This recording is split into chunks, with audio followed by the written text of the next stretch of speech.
The princess's journey from Russian nobility to English exile had been one of tremendous sacrifice, losing family, homeland and title when she had chosen to flee the orthodox constraints of her native St. Petersburg. Now, her crime of translating the scriptures into simple English and reading them to the tenant women on the outskirts of London threatened to cost her the last thing she possessed, her freedom. As the bishop raised his arms to deliver his judgment, the massive oak doors at the far end of the cathedral suddenly groaned open, admitting a blast of winter air and the imposing figure whose entrance would alter the course of Sophia's fate forever.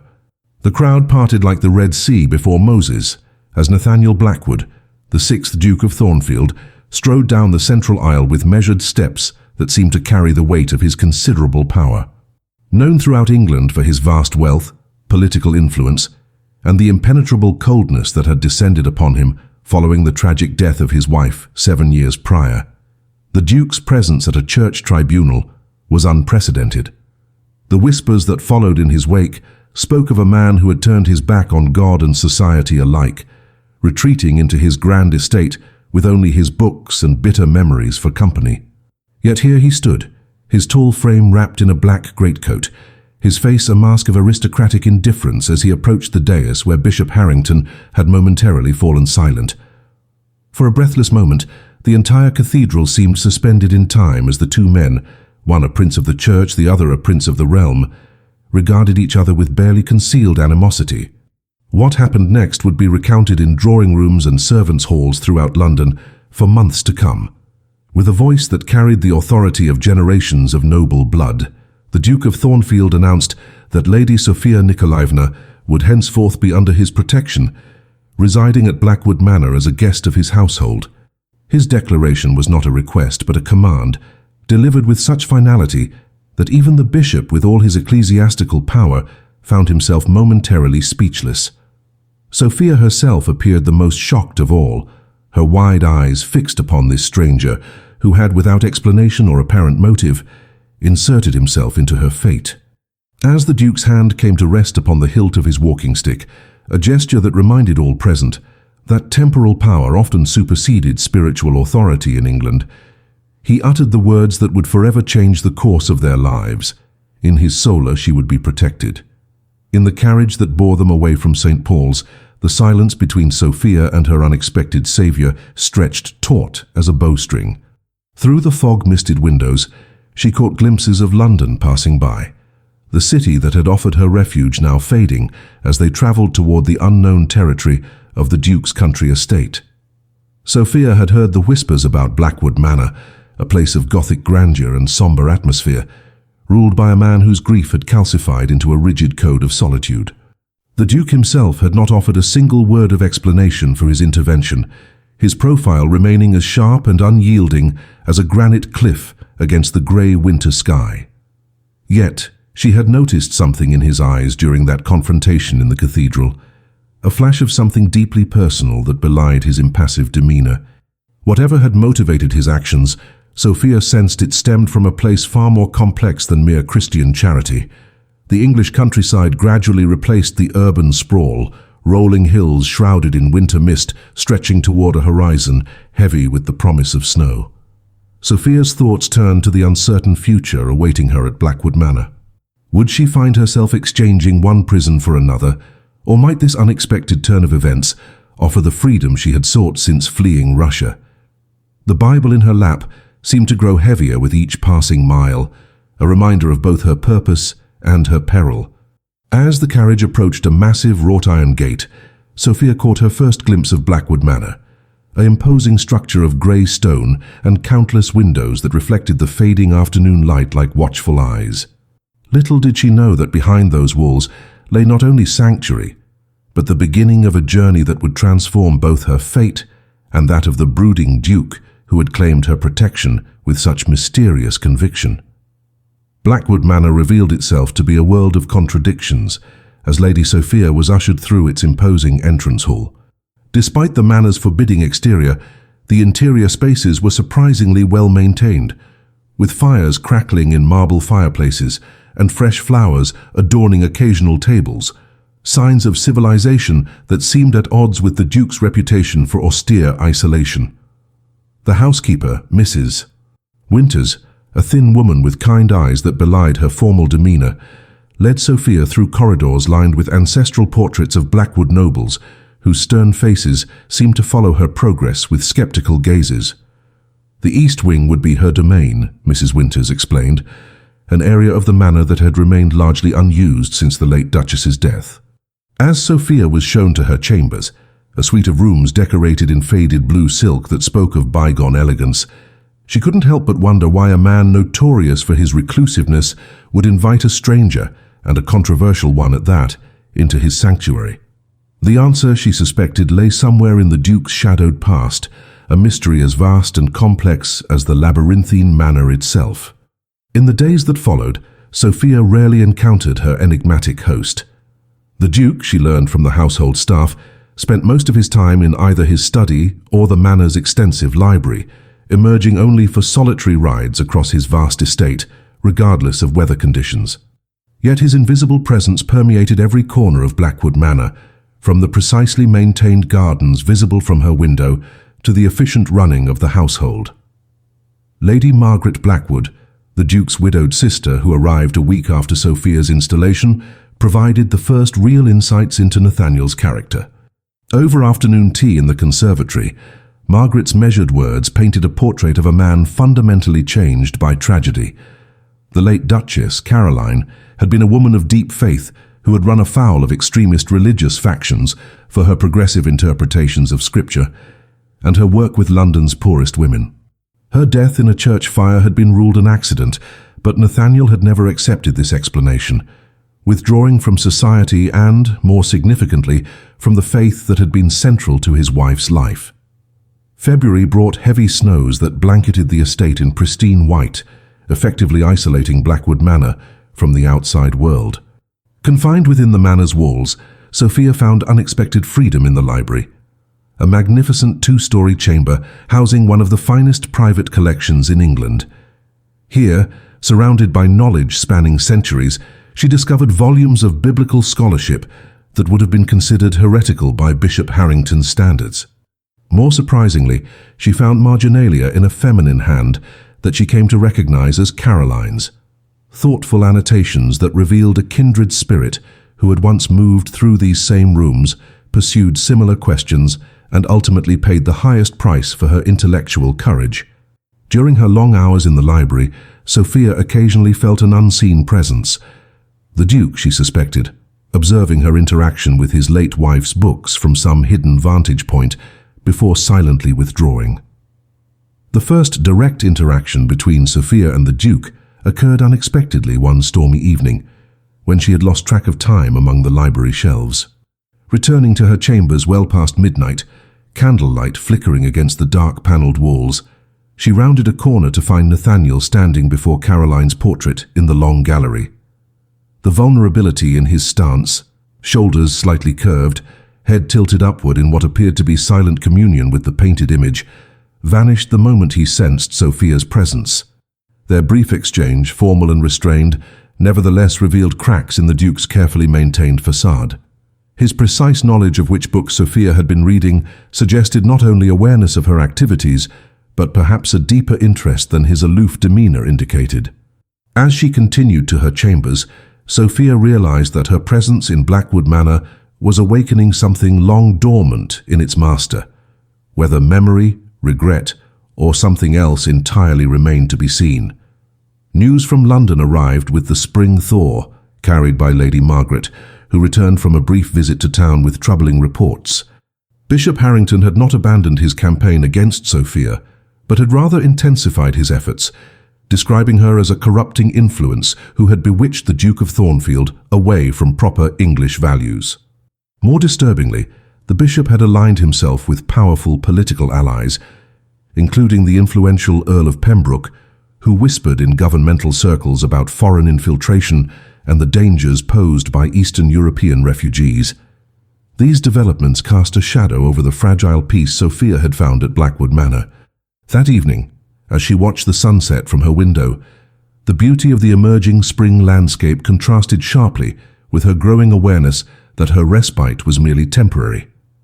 Sooner or later, the outside world would breach the sanctuary of Blackwood Manor, forcing both her and its master to confront the unresolved conflicts they had momentarily escaped.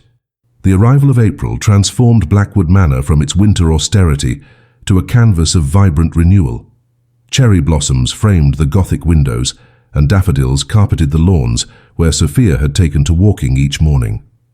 This transformation of the estate seemed to parallel a subtle shift within its household. Servants who had initially regarded Sophia with cautious distance now greeted her with genuine warmth, and Mrs. Winters had begun to consult her on household matters, as though she were already mistress of Blackwood Manor. Most significant was the gradual emergence of the Duke from his self-imposed isolation. Nathaniel had begun to join Sophia and Lady Margaret for dinner with increasing frequency, his initial monosyllabic responses evolving into thoughtful conversation that revealed a mind of remarkable depth and surprising progressive leanings. On one particularly fine evening, after Lady Margaret had retired, Sophia and the Duke remained in the drawing room where their discussion of biblical translations, once the very subject that had placed Sophia in peril, stretched until the small hours of the morning.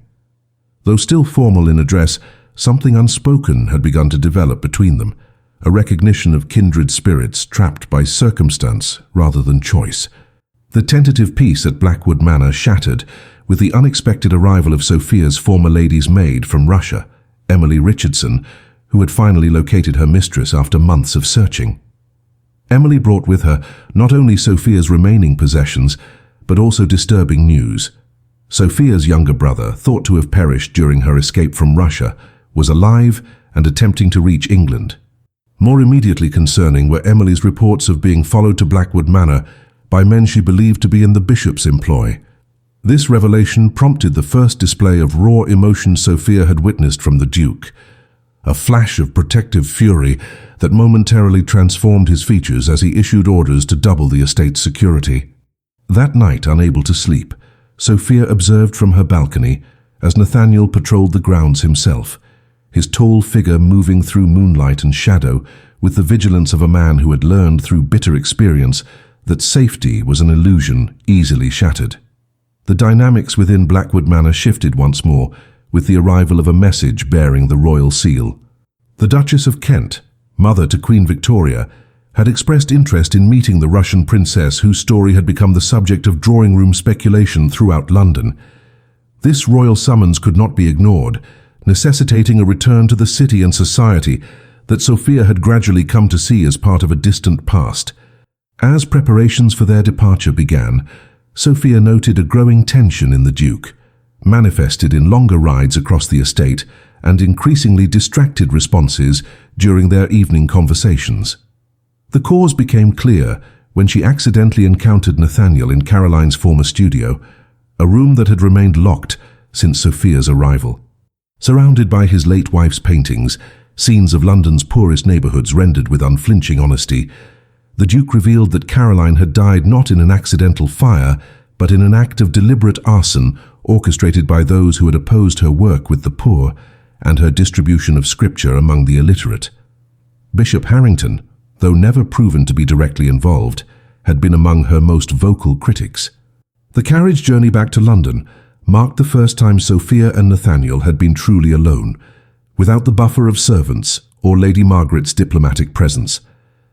Confined within the intimate space, with English countryside flowing past the windows like scenes from a life neither had chosen, the carefully maintained distance between them began to dissolve. Nathaniel spoke of his childhood at Blackwood Manor, of an overbearing father who had valued duty above all else, and of meeting Caroline at a musicale where her passionate defense of religious freedom had first captured his attention. In return, Sophia shared the fears and hopes that had propelled her from Russian aristocracy to English exile, her desire not merely to escape persecution, but to build something meaningful from the fragments of her former life. As the London skyline appeared on the horizon, Nathaniel's hand briefly covered hers, a gesture so unexpected that Sophia found herself momentarily speechless. The contact lasted only seconds, yet conveyed a depth of understanding that transcended their different backgrounds and the tragedy that had shaped the Duke's recent years. London greeted their return with the same grey skies under which Sophia had faced condemnation months earlier, but her perspective had profoundly changed. The townhouse in Grosvenor Square where they would reside during their stay belonged to the Blackwood family for generations and had been Caroline's preferred residence during the social season. As servants bustled about, reopening rooms and removing dust covers from furniture, Sophia felt the weight of entering another woman's domain. Lady Margaret, evidently sensing her discomfort, took pains to assure her that Caroline would have approved of her presence, going so far as to install Sophia in the morning room that had been the late Duchess's favourite retreat. That evening, a steady stream of callers presented their cards, curious to glimpse the foreign princess who had captured the attention of London's most notorious recluse. Among them was a messenger from the bishop, bearing a seemingly conciliatory invitation to attend services at St. Paul's, a gesture that Nathaniel immediately recognized as a trap. His protective instincts now fully awakened, the Duke announced to his startled household that prior to their audience with the Duchess of Kent, they would attend the most prominent social event of the season, Lord and Lady Pembroke's Spring Ball. There, before all of London society, he would make clear exactly where his loyalties and his heart truly lay. The night before the Pembroke Ball found Sophia standing before the window of her temporary chamber in the Blackwood townhouse, watching raindrops trace serpentine patterns down the glass. The gown laid out on her bed, a creation of midnight blue silk with silver embroidery commissioned by Lady Margaret, represented far more than merely her first appearance in London society. It symbolized a transformation, from hunted to protected, from foreigner to accepted, from alone to... The thought remained incomplete as Sophia contemplated the evolving nature of her relationship with Nathaniel. During their 3 months at Blackwood Manor, something profound had shifted between them, a gradual thawing that had accelerated during their journey to London. Yet doubt lingered like morning mist over the estate's gardens. Was the Duke's protection merely an extension of his guilt over Caroline's fate, a second chance to save a woman persecuted for her faith? Or had genuine affection developed beneath his reserved exterior? The tap at her door interrupted these reflections, admitting not a servant as expected but the Duke himself, an unprecedented breach of propriety that signalled the gravity of what he had come to discuss. Standing just inside the threshold, maintaining a respectful distance, Nathaniel revealed that a message had arrived from his contacts in the Home Office. Bishop Harrington and Earl Pembroke had been meeting with government officials, painting Sophia as a Russian agent sent to infiltrate English society and undermine the church from within. The accusation was absurd, yet potentially devastating in a society where foreign influence was viewed with increasing suspicion. The following morning, Sophia was summoned to the Duke's study, where she found him in conversation with a distinguished visitor whose formal attire and authoritative bearing marked him as a man of significant standing. Introductions revealed him as Lord Montgomery, a childhood friend of Nathaniel's, and now a senior diplomatic advisor to the Crown. The purpose of his call soon became clear: to warn that the bishop's accusations had reached the highest levels of government, and to assess for himself whether the Russian princess posed any genuine threat. What followed was a gentle but thorough interrogation about Sophia's background, her reasons for leaving Russia, and her religious activities in England. Throughout this exchange, Nathaniel remained by her side, his presence both reassuring and protective as she recounted her story with unflinching honesty. By the time Lord Montgomery took his leave, the subtle shift in his demeanour suggested that any concerns about Sophia's character or intentions had been thoroughly dispelled. More significant, however, was what his visit revealed about Nathaniel, the extent of his connections and his willingness to leverage them on Sophia's behalf. As the study door closed behind their visitor, an unspoken acknowledgement passed between them. The stakes had escalated far beyond what either had initially anticipated. Preparations for the Pembroke Ball consumed the household throughout the day, an atmosphere of tension underlying the usual bustle associated with a major social engagement. Lady Margaret oversaw every detail of Sophia's appearance with the strategic precision of a general planning a military campaign. Her instructions extended beyond mere aesthetics to encompass the political and social dimensions of the evening ahead. The Pembrokes were among the bishop's strongest allies, Margaret explained, and had only extended an invitation to the Blackwood party out of social obligation. Every interaction would be scrutinized, every word potentially weaponized. Yet beneath her pragmatic guidance lay genuine affection, evident in the way she fastened her own diamond pendant around Sophia's neck, declaring it had always been meant for Nathaniel's future wife. This casual reference to a possibility neither Sophia nor the Duke had openly acknowledged hung in the air between them, significant as the first verbalization of what had remained unspoken at Blackwood Manor. When Sophia finally descended the townhouse's grand staircase that evening, she found Nathaniel waiting below, his customary black evening attire emphasizing the striking transformation in his expression as he beheld her. For a moment, all calculations of political advantage and social maneuvering fell away, leaving only a man and woman on the precipice of acknowledging what had developed between the sanctuary of an English manor and a Russian princess's exile. The carriage ride to Pembroke House proceeded in charged silence, the space between them on the velvet seat seeming simultaneously vast and non-existent. London glittered beyond the windows, gas lamps illuminating streets crowded with carriages, all converging on the season's most anticipated event. Upon their arrival, the expected hush fell over the assembled guests as the Duke of Thornfield was announced, followed by Lady Sophia Nikolaevna and Lady Margaret Blackwood. Countless eyes tracked their progress across the ballroom, whispers following in their wake like ripples across a pond. The host and hostess greeted them with brittle politeness that barely masked their displeasure at the Duke's choice of companion.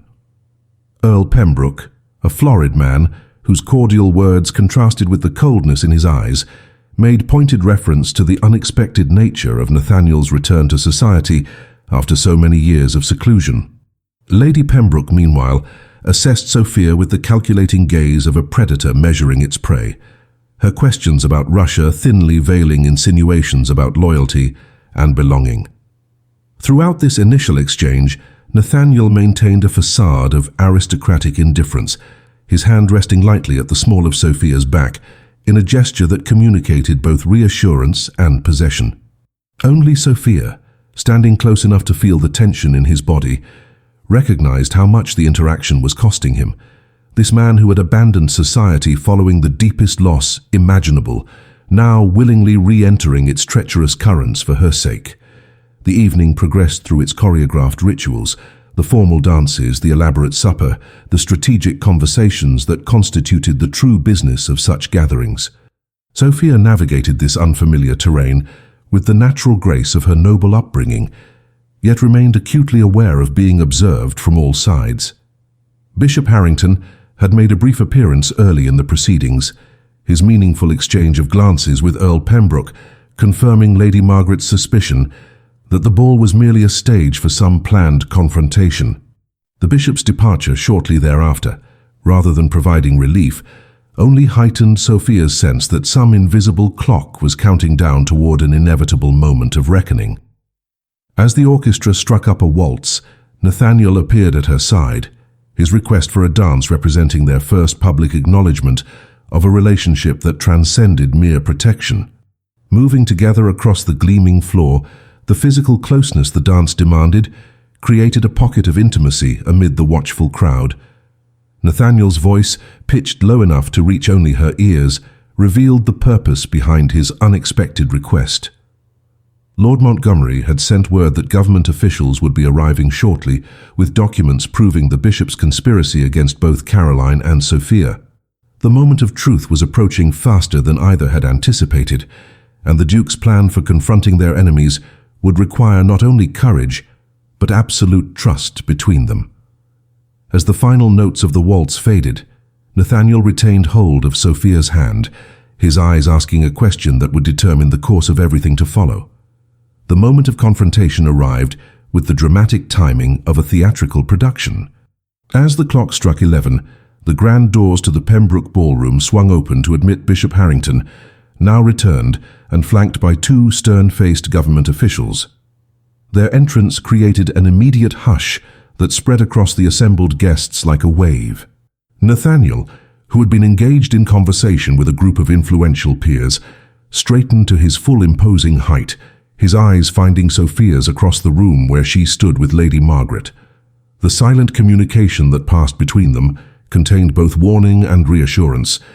The carefully orchestrated plan they had discussed was now in motion. Bishop Harrington made his way through the parting crowd with the confidence of a man certain of victory, his ceremonial robes exchanged for formal evening attire that nonetheless conveyed his ecclesiastical authority. The slight smile playing about his thin lips suggested he believed this night would conclude with Sophia's complete disgrace and the Duke's humiliation.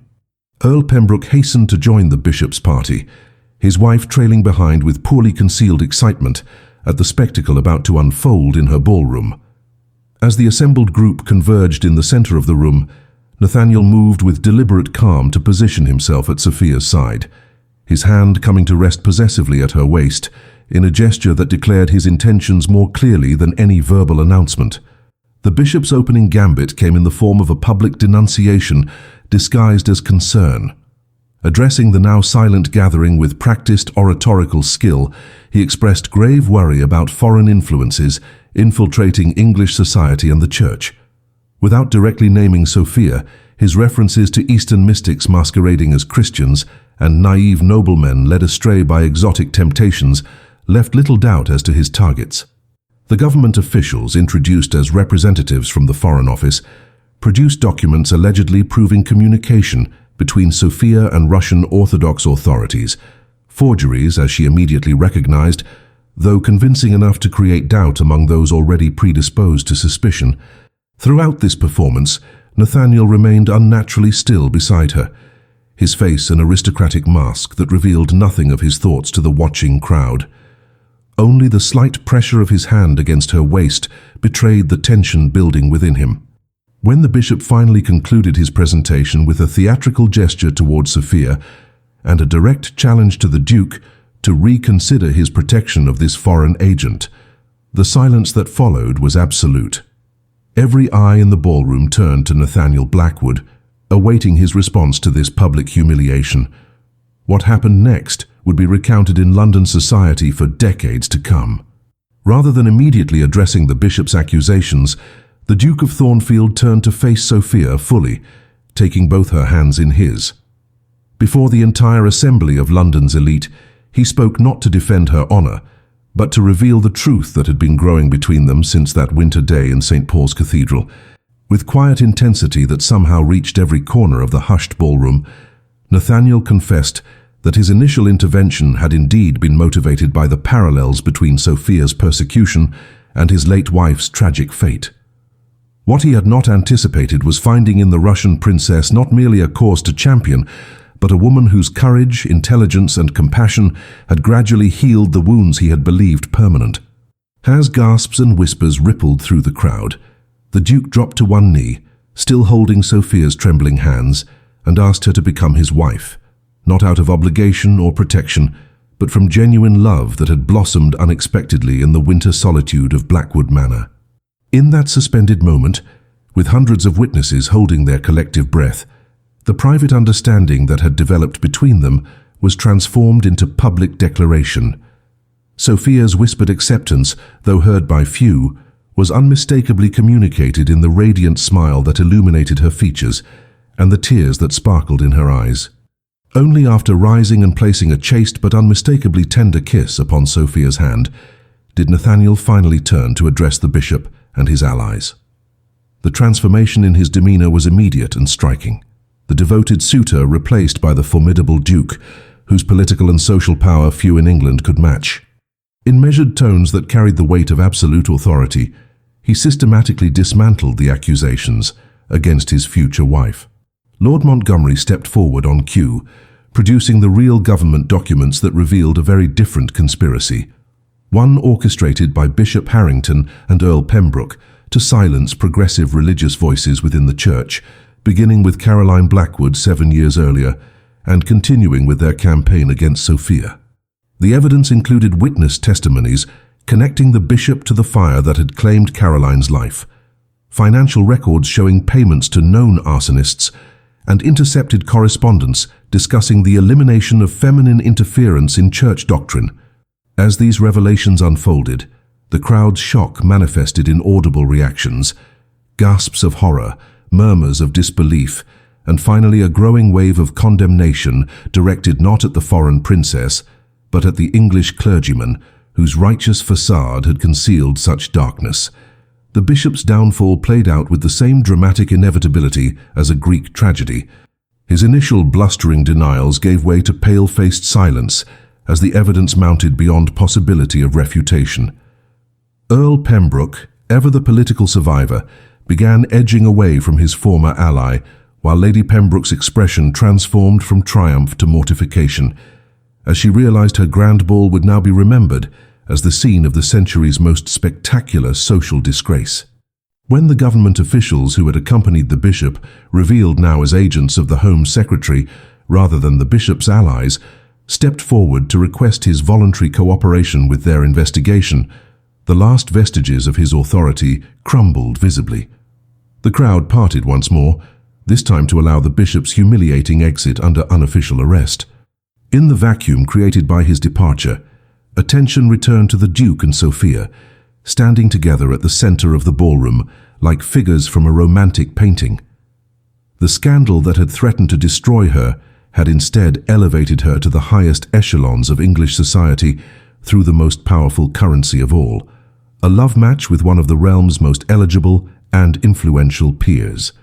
As the orchestra, responding to a subtle signal from Lady Margaret, struck up a triumphant waltz, Nathaniel led his future Duchess onto the dance floor. Their movements together, perfectly synchronized despite the tumultuous events of the evening, symbolized the harmony they had found against all odds. The Russian exile and the English Duke, united not merely by circumstance, but by the deeper understanding that had flourished in the sanctuary of Blackwood Manor. The weeks following the Pembroke ball unfolded with the heightened intensity of a dream. London society, initially scandalized by the Duke's choice of bride, rapidly realigned itself to accommodate this new reality. Invitations flooded the Blackwood townhouse as hostesses who had once whispered about the foreign princess now competed for the honor of entertaining the future Duchess of Thornfield. Through this whirlwind of social obligations, Sophia maintained a graceful composure that impressed even the most critical observers. Her background as Russian nobility served her well in navigating the complex hierarchies of English society, while her genuine warmth gradually won over those whose support had been merely strategic. The audience with the Duchess of Kent, once anticipated with trepidation, became instead a triumph. The elderly royal, known for her discerning judgment, was visibly charmed by Sophia's combination of intelligence and humility. More significantly, she expressed admiration for the young woman's courage in following her religious convictions at such great personal cost. When the Duchess mentioned that Queen Victoria herself had taken interest in the Russian princess's story, Nathaniel recognized the final seal of approval on their unconventional union. That evening, as they returned to Grosvenor Square through London's lamplit streets, the future before them seemed suddenly expansive and bright, no longer defined by threats or persecution, but by the influential position they would occupy together. Bishop Harrington's disgrace proceeded with the inexorable momentum of an avalanche. Each day brought new revelations about the extent of his conspiracy, not only against Caroline and Sophia, but against numerous women who had sought greater access to religious texts or questioned church doctrine. The fire that had claimed Caroline's life, officially recorded as a tragic accident, was now reopened as a case of deliberate arson, with potential charges of murder being considered. Earl Pembroke, desperately attempting to distance himself from his former ally, provided testimony that further implicated the bishop in exchange for leniency. London newspapers reported each development with sensationalist enthusiasm, transforming what had begun as a personal vindication for Nathaniel and Sophia into a national conversation about religious freedom and women's access to education. Throughout this public spectacle, the Duke maintained a dignified silence, refusing all requests for interviews or statements. His only public action was to establish the Caroline Blackwood Foundation for Women's Education, a substantial endowment dedicated to providing biblical and literary instruction to women of all social classes. This gesture, deeply personal yet politically significant, communicated more clearly than any verbal statement his commitment to continuing Caroline's work while building a future with Sophia. Amidst the social engagements and public drama, Nathaniel and Sophia found precious moments of privacy in which to deepen their understanding of each other without the pressures that had constrained their interactions at Blackwood Manor. During early morning walks through Hyde Park, before the fashionable crowds appeared for their daily promenades, they exchanged stories of their respective childhoods, Sophia's privileged but restrictive upbringing in St. Petersburg, and Nathaniel's lonely education as the heir to one of England's oldest dukedoms. These conversations revealed the parallel paths that had ultimately led them to each other. Both raised with expectations that emphasized duty above personal fulfillment, both drawn to intellectual and spiritual questions that defied conventional boundaries, both marked by losses that had forced them to reconstruct their identities from fractured foundations. In the drawing room of the townhouse, long after Lady Margaret had retired and the servants had been dismissed for the night, they discussed their vision for life at Blackwood Manor, not as a retreat from the world, but as a center for the progressive ideas they both valued. Nathaniel spoke of transforming the East Wing into a school where women from surrounding villages could learn to read using biblical texts as their primers. Sophia described her hopes for establishing connections between English and Russian reformers, creating an international network dedicated to religious tolerance and educational access. These shared ambitions, tentatively expressed in the intimacy of firelight and solitude, formed the foundation for a partnership that transcended the romantic attachment blossoming between them. The wedding preparations reflected the unique nature of their union. Neither the ostentatious spectacle expected for a duke's marriage, nor the hasty ceremony often arranged for couples with unconventional circumstances. Lady Margaret, appointed by mutual agreement as chief organizer, struck a masterful balance between tradition and innovation. St. George's in Hanover Square was selected over St. Paul's, a choice that tactfully avoided associations with Sophia's trial while still honoring the significance of the occasion. The guest list included not only the expected aristocratic connections, but also scholars, reformers, and women from the charitable organizations Caroline had supported. Most surprisingly, the Duke arranged for Sophia's brother, recently arrived in England after a harrowing journey from Russia, to escort his sister down the aisle. This reunion, orchestrated in secret with the assistance of Lord Montgomery's diplomatic connections, represented the final healing of the rupture that had begun with Sophia's flight from her homeland. When she first saw her brother in the Blackwood townhouse, his face thinner, but his eyes reflecting the same steadfast faith that had sustained her through her exile, Sophia experienced a completion of the circle that had begun with her solitary stand in St. Paul's Cathedral. Whatever the future held at Blackwood Manor, she would face it not as an isolated refugee, but as a woman connected to both her past and her chosen future. As June arrived with uncommon sunshine and warmth, London began its annual emptying, as the aristocracy retreated to country estates for the summer months. For Sophia and Nathaniel, the approaching wedding marked not merely their formal union, but a return to Blackwood Manor, no longer as protector and protected, but as equal partners in the life they would build together. The evening before their departure from London, a package arrived bearing the royal seal.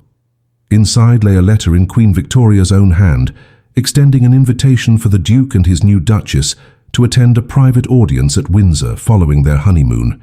This royal recognition, exceptional for its personal nature, represented the final transformation of Sophia's status, from condemned foreigner to welcomed peer of the realm. As twilight settled over the city, Sophia stood once more at her chamber window, reflecting on the extraordinary journey that had led her from the cathedral, where she had faced condemnation, to the eve of becoming one of the most influential women in England. The midnight blue gown she had worn to the Pembroke ball hung in her wardrobe, a tangible reminder of the night when everything had changed.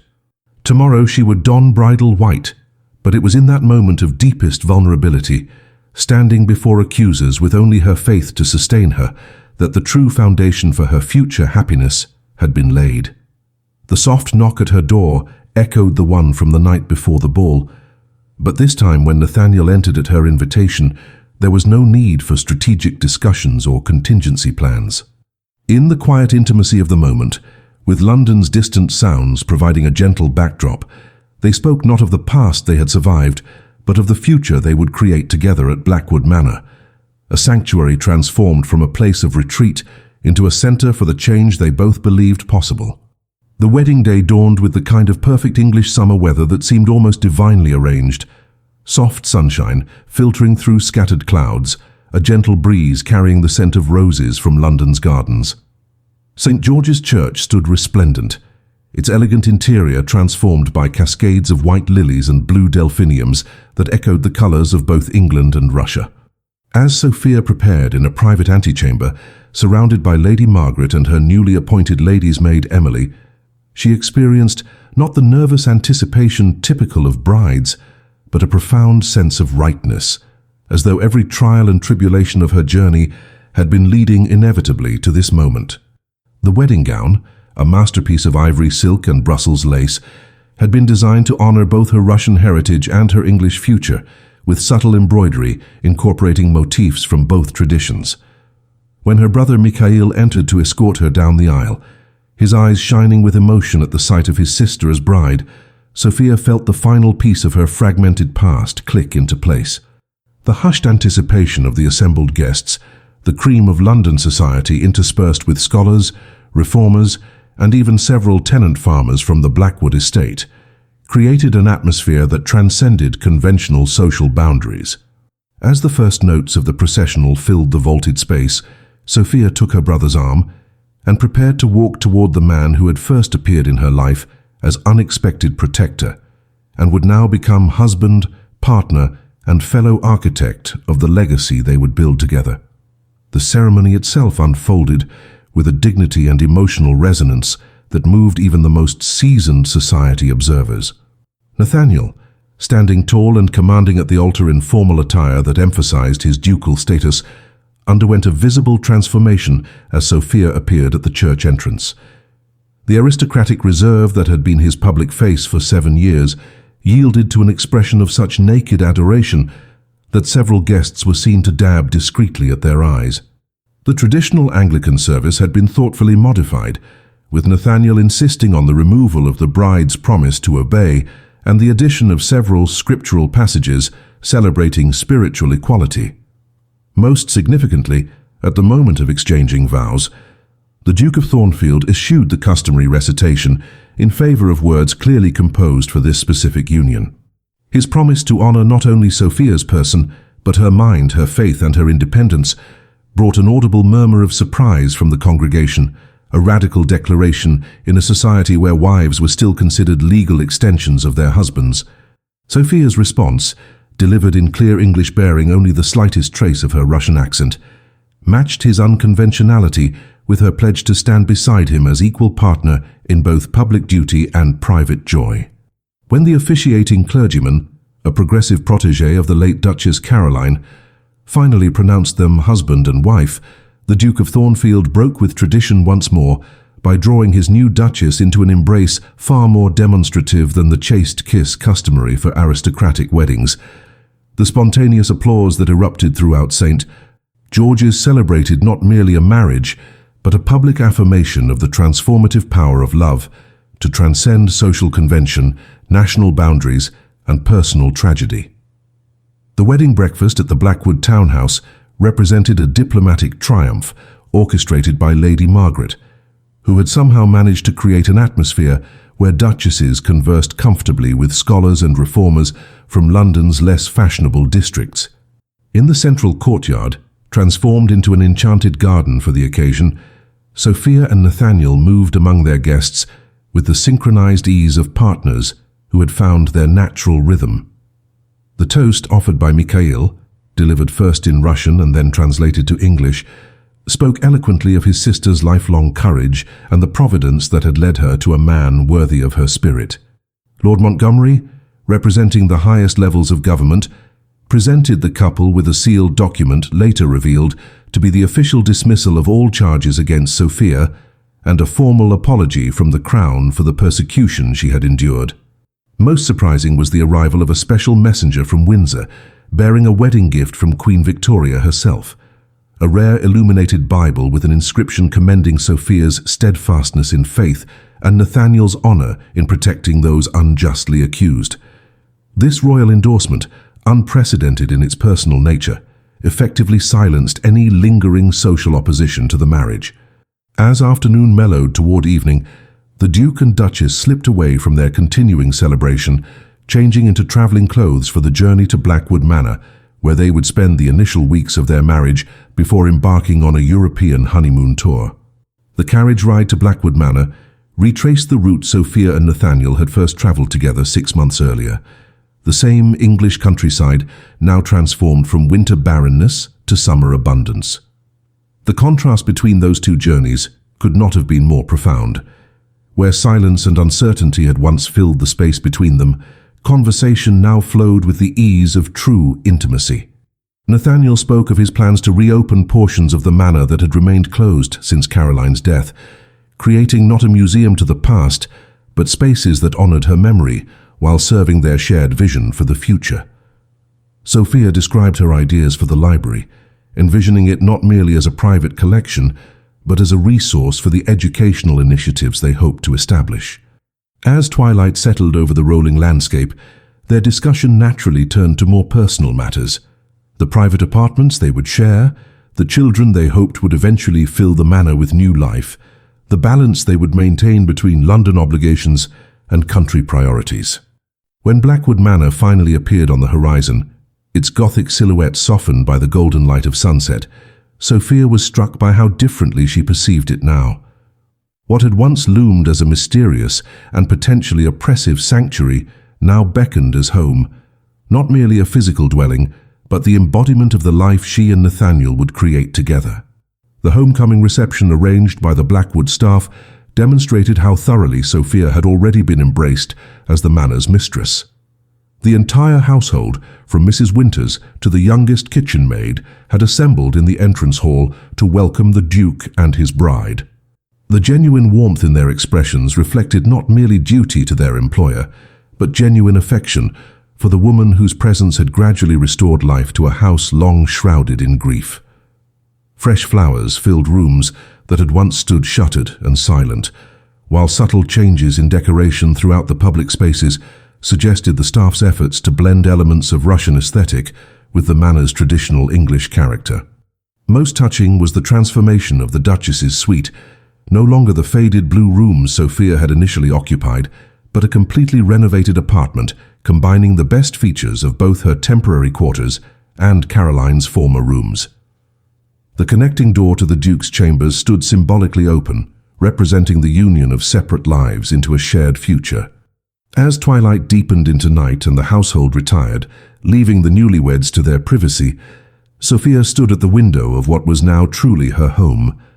Beyond the formal gardens lay the rolling estate where tenant families lived and worked, and beyond that the villages whose women would soon benefit from the educational opportunities she and Nathaniel planned to establish. The vast landscape stretching toward the horizon seemed to offer limitless possibilities, a canvas upon which they would paint the picture of their shared vision. When Nathaniel's arms encircled her from behind, his reflection joining hers in the window pane, Sophia leaned back against the strength of the man who had first protected her body, then her reputation, and finally her heart. Together they gazed out at the domain that would serve as both their private haven and the center from which their public influence would radiate, no longer a place of seclusion from the world, but the foundation for their contribution to it. Autumn brought dramatic transformation to Blackwood Manor, both in the landscape that surrounded it and the activities within its walls. The ancient oaks and maples blazed with crimson and gold as the estate's gardens yielded their final harvests of the season. Similar abundance flourished inside the manor, where the once silent corridors now resonated with purpose and motion. The east wing, formerly shuttered and neglected, had been completely renovated according to plans Sophia and Nathaniel had developed during their European honeymoon. What had once been a series of unused guest chambers now housed a small but well-appointed school, where women from surrounding villages gathered 3 days each week for instruction in reading, writing, and biblical studies. The library had been expanded and reorganized, with Caroline's theological collection serving as the cornerstone of a growing resource that attracted progressive scholars from as far as Edinburgh and Paris. Most significantly, the Great Hall, traditionally used only for the obligatory Christmas gathering of tenants, now hosted weekly readings where Sophia continued the work that had once placed her in peril, making scripture accessible to those who had previously encountered it only through official interpretation. The Duke's presence at these gatherings, seated prominently beside his wife as she read from an English Bible, represented a powerful endorsement that protected her from any lingering ecclesiastical opposition. Together, they had transformed Blackwood Manor from a symbol of aristocratic isolation into a center for the quiet revolution they both believed essential: the democratization of religious knowledge and the elevation of women's education from luxury to necessity. The changes at Blackwood Manor mirrored equally significant shifts in the wider world. Bishop Harrington's trial had concluded with his conviction on multiple charges related to Caroline's death, resulting in his imprisonment and permanent removal from church authority. This public reckoning had opened space for more progressive voices within the Church of England, including several reformers who had been Caroline's allies before her death. The Caroline Blackwood Foundation, now administered jointly by the Duke and Duchess, provided financial support to numerous initiatives across England that promoted women's literacy and religious education. Most promising was the correspondence Sophia maintained with reformers in Russia, where her brother Mikhail had returned to cautiously advocate for greater religious freedom within the Orthodox establishment. These international connections positioned Blackwood Manor at the nexus of a growing movement that transcended national boundaries, a network of like-minded individuals committed to the principle that spiritual understanding should be accessible to all, regardless of gender, class, or nationality. Queen Victoria's continued interest in these activities, expressed through periodic invitations for the Duke and Duchess to visit Windsor, provided crucial protection and legitimacy for work that might otherwise have remained controversial. When the Queen herself commissioned a new English translation of the Bible intended specifically for distribution to women and the poor, with Sophia invited to serve on the advisory committee, it signaled a profound shift in official attitudes toward female religious education. Amid these public accomplishments, the private life Nathaniel and Sophia built together at Blackwood Manor flourished with equal vigor. The rhythms of their days had developed organically around their shared work and individual interests. Mornings often found them riding together across the estate, discussing plans for improvements to tenant housing or agricultural innovations that might increase yields and prosperity for the families who worked their land. Afternoons typically separated them, Nathaniel addressing the business aspects of managing a vast estate, Sophia teaching at the school or corresponding with the growing network of reformers connected to their cause. Evenings reunited them in the library, where they often read aloud to each other from works both sacred and secular, their discussions ranging from theological interpretation to poetry to political philosophy. Most precious were the late hours when the manor settled into silence, leaving them alone in their private apartments, where the formal roles of Duke and Duchess dissolved into the more essential identities of husband and wife. In these intimate moments, the depth of the bond that had developed between them found expression beyond words. A connection that had begun as the most unlikely of alliances and matured into a partnership of equals, founded on profound mutual respect and genuine love. When winter arrived, bringing with it the anniversary of their first meeting in St. Paul's Cathedral, they commemorated the date not with grand celebration, but with a private pilgrimage to the church, where Nathaniel had first declared his protection.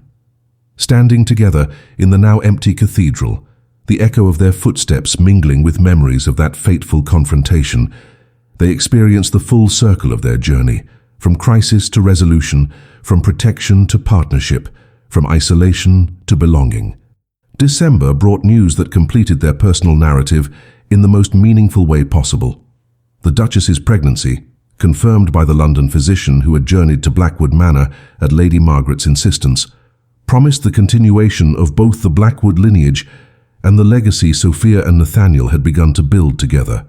The Duke's reaction to this announcement, an uncharacteristic display of emotion that had him lifting Sophia off her feet in a joyous embrace, revealed how completely he had evolved from the grief-hardened recluse who had once shut himself away from life's possibilities. The child expected in summer would enter a world vastly different from the one that had existed when Sophia first set foot on English soil. A world where their mother's reading of scripture was no longer a criminal act, but a respected vocation.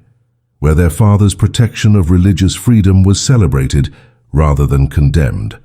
As news of the impending birth spread through the household and then across the estate, the genuine delight expressed at all levels of society reflected how thoroughly the Russian princess had been embraced not merely as the Duke's wife, but as a woman of substance and consequence in her own right. Preparations for the child's arrival proceeded with typical Blackwood thoroughness, yet with a warmth and anticipation that infused even the most practical arrangements with joy.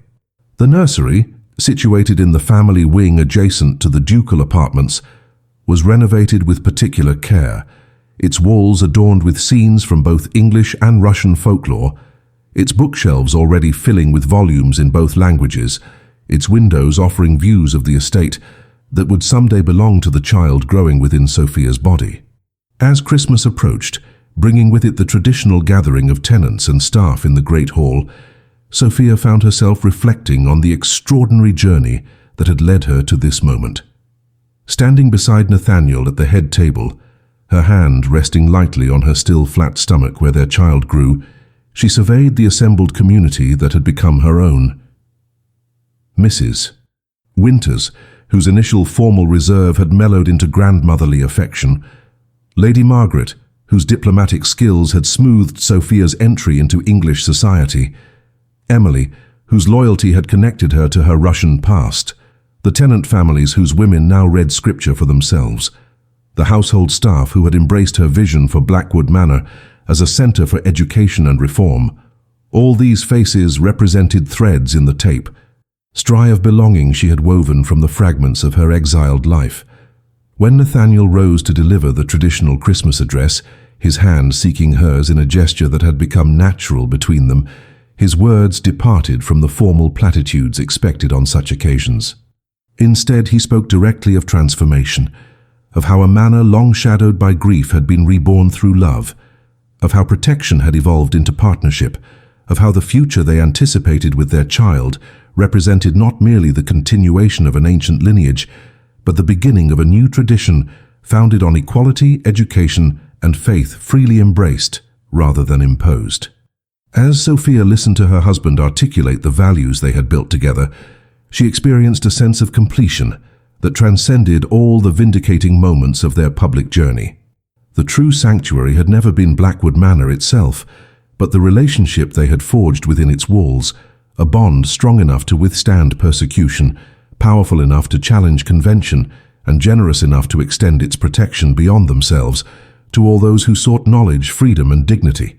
When Nathaniel concluded his address by acknowledging how a foreign princess had taught an English duke the true meaning of faith, the spontaneous applause that filled the great hall celebrated not merely their individual story, but the universal promise of redemption through love, the possibility that even the most isolated heart could be restored to wholeness through unexpected grace.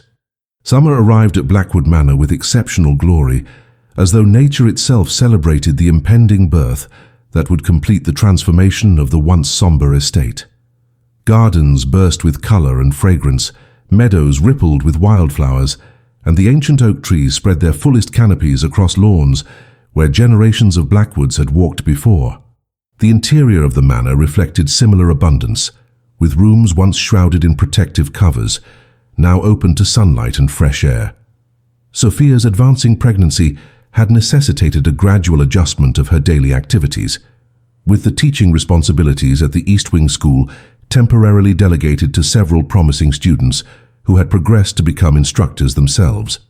This transition, rather than diminishing her influence, demonstrated the sustainability of the educational system she and Nathaniel had established. The Duchess now spent her mornings in the nursery, often reading aloud from both English and Russian texts, a practice the London physician had smilingly encouraged, noting that a child exposed to multiple languages from birth would likely master both with natural ease. Afternoons typically found her in the library, corresponding with the network of reformers that had expanded across Europe, or reviewing the latest publications supported by the Caroline Blackwood Foundation. Through these adjusted routines, Sophia maintained her connection to the larger mission while preparing for the more intimate role of motherhood that awaited her. Nathaniel, meanwhile, had developed a touching habit of concluding each day's business early enough to join his wife for evening walks through the gardens, his protective hand at her back and his conversation filled with plans for introducing their child to the estate that would someday be theirs.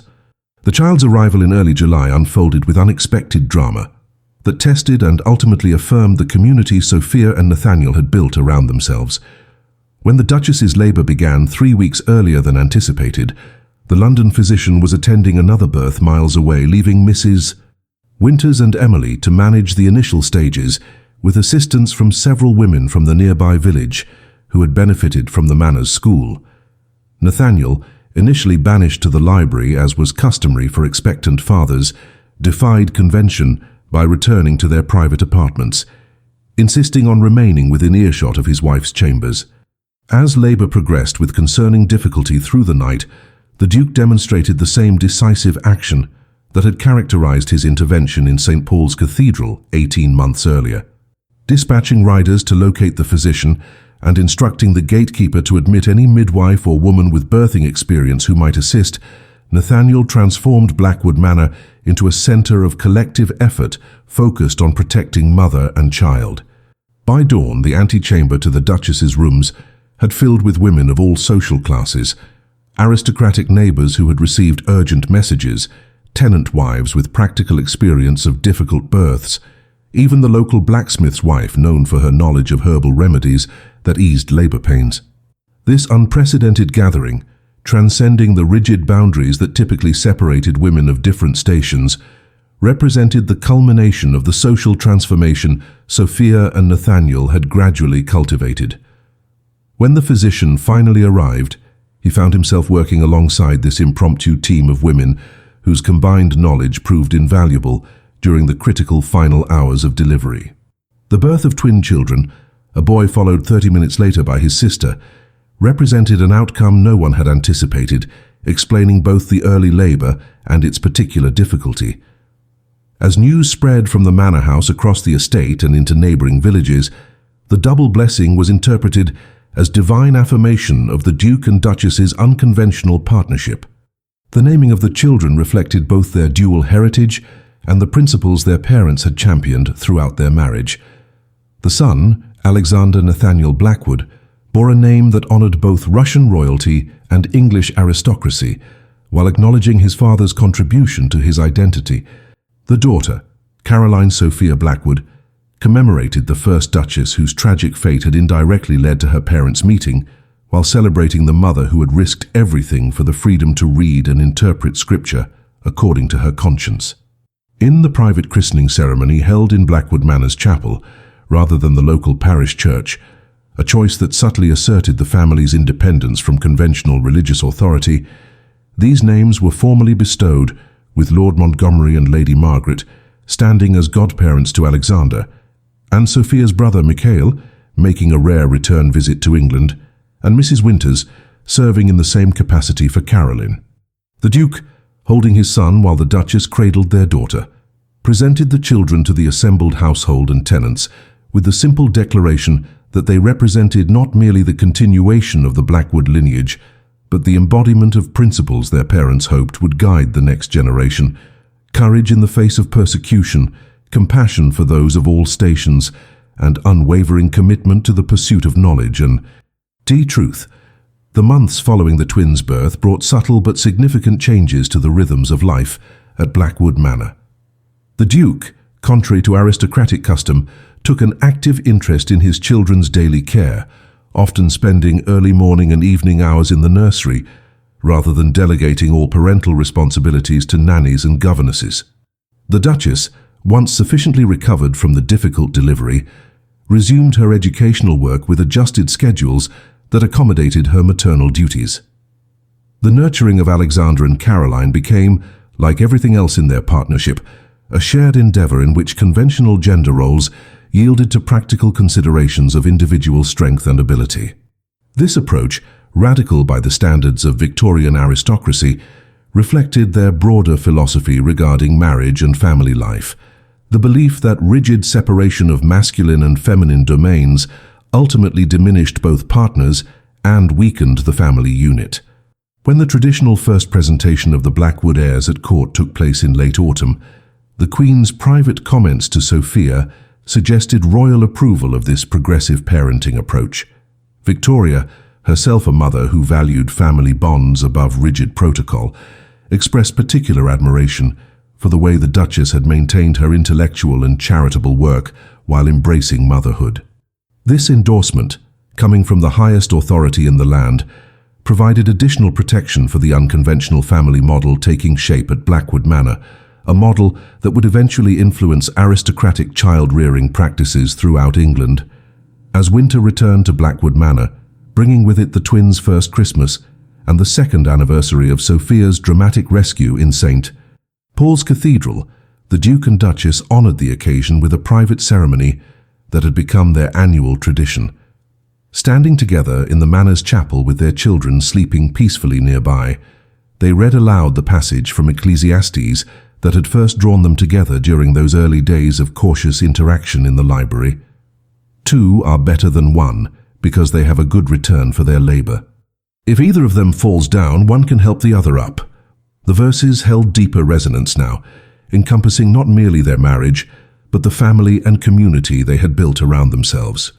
From the Russian princess condemned for reading scripture to the English duchess whose translation work was now distributed throughout the kingdom, from the grief-hardened duke who had withdrawn from life to the father who actively shaped his children's days, from the isolated manor shrouded in painful memory to the vibrant centre for education and reform that welcomed people of all stations, every aspect of their journey testified to the redemptive hive power of protection transformed into partnership. As they concluded their private commemoration, Nathaniel added words not found in Scripture, but emerging from his own reflection on their extraordinary path. What began as sanctuary has become foundation. What started as refuge has grown into purpose. Sophia's response, spoken softly in the language of her Russian childhood, before being translated into the English that had become equally her own, completed the thought with perfect symmetry. And what first appeared as exile has blossomed into homecoming. The quiet exchange, witnessed only by the sleeping twins and the ancient chapel walls, distilled the essence of their shared story, a narrative not of princess rescued by duke, but of two wounded souls finding in each other the courage to build something larger and more enduring than either could have created alone. 10 years passed at Blackwood Manor, each season adding new chapters to the story that had begun with a dramatic confrontation in St. Paul's Cathedral. The estate flourished under the joint stewardship of the Duke and Duchess, its prosperity evident not merely in the well-maintained grandeur of the manor house, but in the improved conditions of tenant cottages and the establishment of additional schools throughout the surrounding villages. The East Wing School, once a revolutionary experiment, had evolved into a respected institution that attracted female students from throughout England and even parts of Europe. Its curriculum, originally focused on basic literacy and biblical studies, had expanded to include mathematics, natural sciences, and modern languages, subjects traditionally reserved for male education. Graduates of what was now formally known as the Blackwood Academy for Women had gone on to become teachers, writers, and in a few notable cases, university scholars in an era when such achievements for women remained exceptional. The Caroline Blackwood Foundation, meanwhile, had grown into one of England's most significant philanthropic organisations, funding educational initiatives across the country and publishing affordable editions of religious, literary and scientific texts accessible to readers of modest means. At the centre of these expanding concentric circles of influence, Sophia and Nathaniel maintained the partnership that had defied convention and ultimately transformed it. Their public collaboration, a visible manifestation of their private bond, their individual strengths enhanced rather than diminished by their union. Alexander and Caroline Blackwood, now approaching their 10th year, embodied the unique heritage and values their parents had cultivated. The twins moved confidently between the privileged world of English aristocracy and the more democratic environment their parents had established at Blackwood Manor. Tutored in both English and Russian from infancy, they conversed fluently in both languages and had begun study of French and German under their mother's guidance.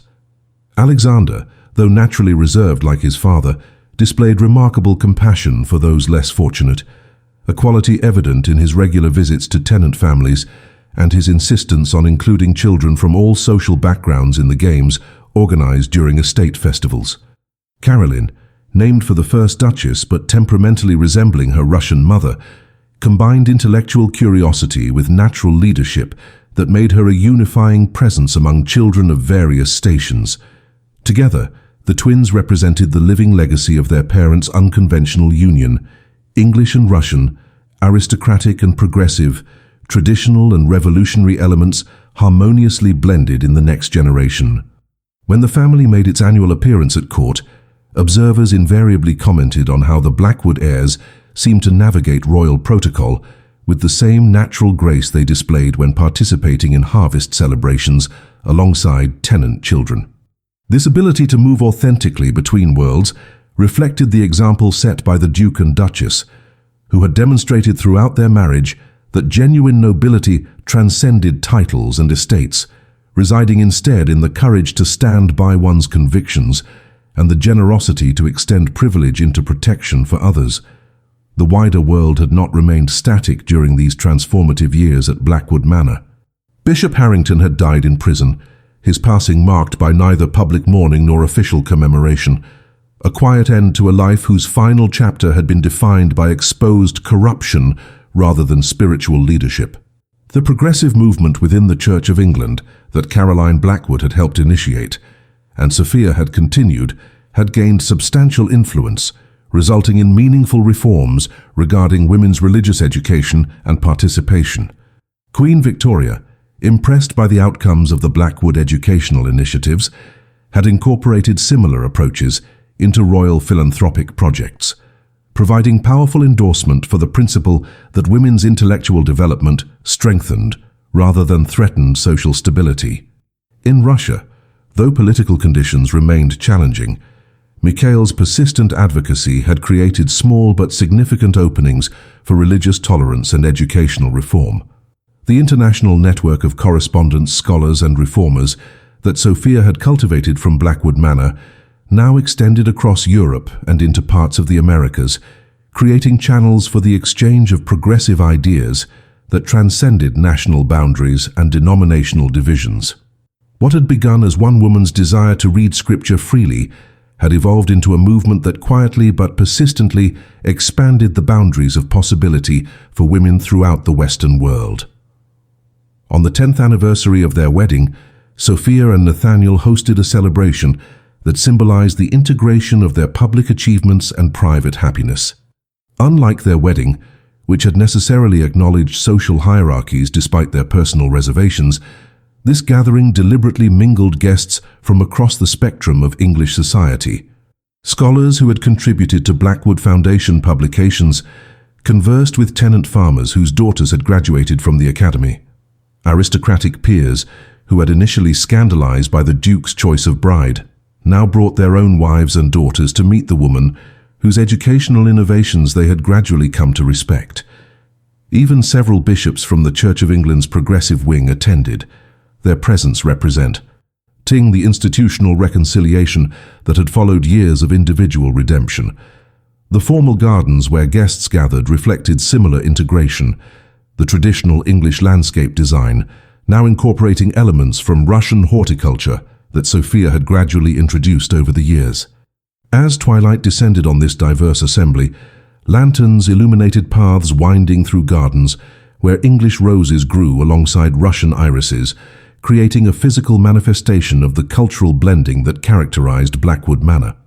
When the Duke and Duchess addressed their guests from the terrace, their words celebrated not merely personal milestones, but the larger vision of social transformation through education that had become their shared legacy, a vision made possible by that singular moment when Nathaniel Blackwood had crossed St. Paul's Cathedral to offer protection to a condemned princess.